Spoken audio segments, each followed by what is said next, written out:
So remember how some days ago I made a video saying that Krasue was actually a strong killer in the PTB?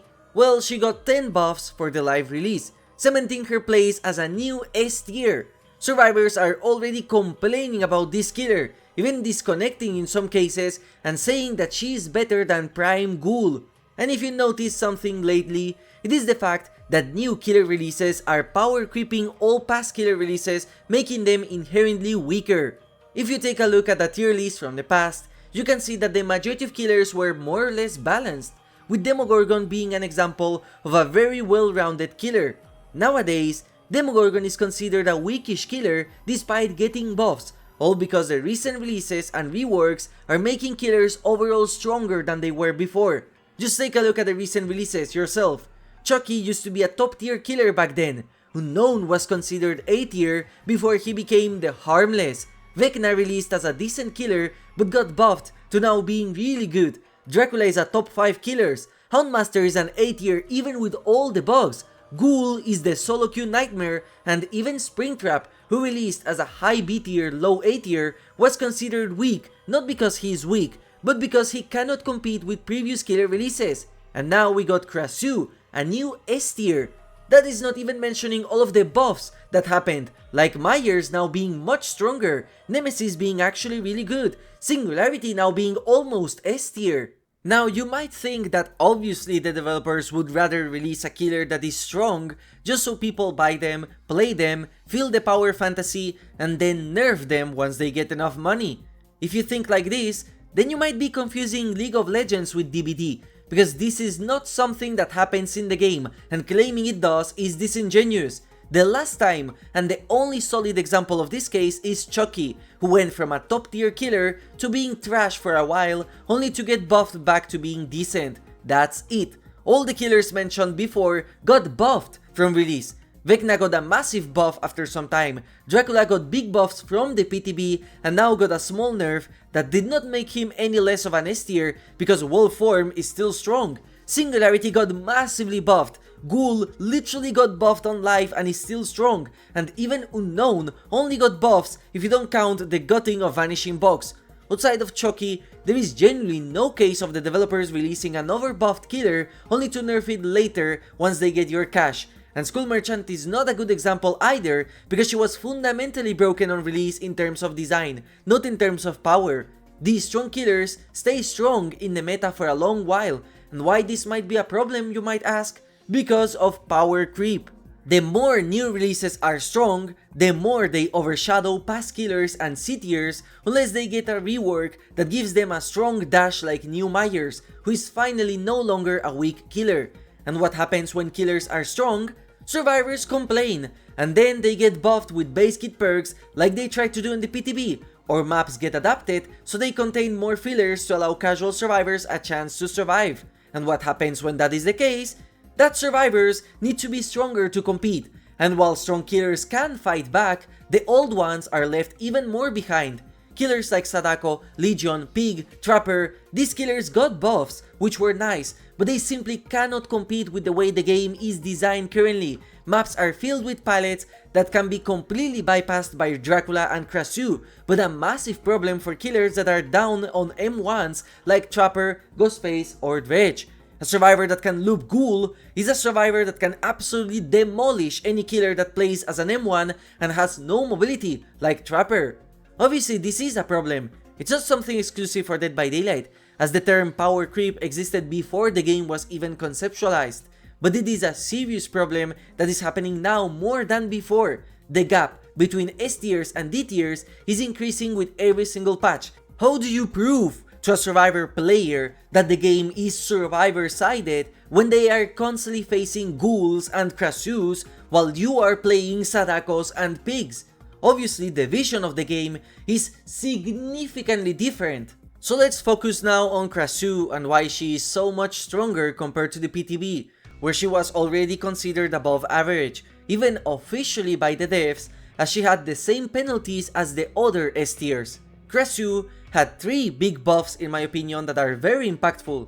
The first one is the fact that she can vault stuff using headlong flight, which before you had to wait for a cooldown to happen before you could interact with pallets and windows.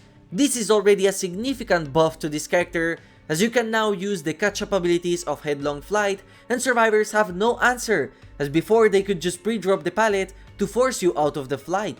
Next up, she got a significant buff to all of her cooldowns. You can attack as the head faster than before, you can transform back to her body faster, the flight recharges faster, basically everything she could do in the PTB is now faster life, except vaulting pallets, funnily enough. And the biggest and most noticeable change is the fact that her dash attack no longer has collision in the beginning, so all that getting stuck in the environment trash that happened in the PTB is no longer there. But this is a gigantic buff to her lethality, as now she's stronger on basically all loops. It's like if Demogorgon and Wesker could slide and hook take every single wall, which is insane. And if that was not enough of a buff, they also increase her turn rate, so dodging this attack as a survivor is much harder than in the PTB if Krasue starts the attack close to you, which is easy since she moves at 120% speed at all times in head form. Currently, Krasue is objectively overtuned. She was already decent in the PTB, and all these buffs made her significantly stronger than she needed to be. Just adding one of the buffs from life would be enough instead of adding all of them at once, which is crazy because once again, I want to remind you that the devs considered her to be an S tier already in the PTB, so I genuinely see no reason to overbuff her so much. And you might argue that it is still too early to tell, and survivors have not adapted yet, like this Alan Wake, who healed himself before taking the infection out, making him lose time. Or these survivors that understand that her biggest weakness is body blocking, which requires good game knowledge and coordination. Or how some claim that her counterplay are mushrooms, when Krasue can still injure you under the effects of them, and they also got nerfed as there are less spawns on the map overall. But I think it's safe to say that buffing a killer with 10 buffs who was already considered A tier in the PTB is not a good idea regardless, and I hope everyone can agree. So the power creep problem is something that is incredibly hard to fix, and a topic for another day, another video. What can be fixed now is the new killer, because I personally do not think her base kit design is flawed like Skull Merchant was. So the easiest fix would be to revert the majority of her buffs, as she still would be okay with them. But if the devs want to keep them for some reason, then there are some other aspects of her power that I think need to be changed. The biggest one I would make is to have it so that hooking a survivor removes the infected state from them. Currently, Krasue is an absolute monster at tunneling, which is something that was not noticed in the PTB because of how punishing tunneling was.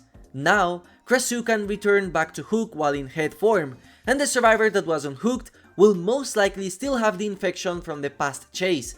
So the optimal play here is to go after the unhooked survivor since they are already infected and you are already in head form, rather than changing to human form and spitting on the rescuer. If the survivor that gets hooked no longer has the infection, this would force Krasue to always come to her human form in order to spit on the survivors again, preventing her from using head form, which is oppressive in the current state. Not only that, this would also make it so that there are more mushrooms to use for survivors, as the hooked ones no longer have to consume them. The second change that I would personally make is to nerf her spit attack or side grade it. Currently, this is the most brain dead range attack in the game, and that's crazy to say when Trickster exists, because you can miss it and it doesn't matter, as Krasue can immediately attack you like no other killer can. So if you as a survivor dodge the attack, she can just start again. If she is close to you and you dodge, that makes you lose distance, which allows her to attack. This is a lose-lose situation for survivors no matter what, and makes what is a very interesting range projectile into something that you just spam until the survivor is infected and then turn into head form. What I would change is to heavily increase the cooldown of this attack, so if you miss it, you cannot just spam it again. Now, Krasue have to aim the attack or use it with logic like Unknown does, and that way, if you dodge it as a survivor, you get rewarded for it. And as a killer, you need to use your head in real life before you decide to spit in order to use your head. And as a bonus thing, but this is something that I am still debating and I wanna know your opinion, if the devs do implement the spit attack with a big cooldown and survivors no longer being infected after being hooked, I think making it so that if you keep spitting on a survivor, their infection increases is also something interesting. That way, you can keep yourself in human form in order to spit on survivors so they become broken, and this would allow Krasue a completely new range attack playstyle, adding a new dimension to her. Currently, spitting on survivors after they are infected is pointless. These changes are not enough to not make her incredibly oppressive, but they are a step into making her healthier than she currently is. The biggest problem comes from her head form, but I think some number tweaks are enough to keep her strong as she is, but not extremely oppressive, like increasing the cooldown when changing forms, increasing the time for a dash attack, increasing the punishment when you miss a tentacle whip, stuff like that, which I prefer the devs to tweak. Let me know what you think about these changes, and if you find Krasue to be way too strong. As always, a huge thanks to my members who helped me support making this type of content. Thank you for watching, and have a nice day.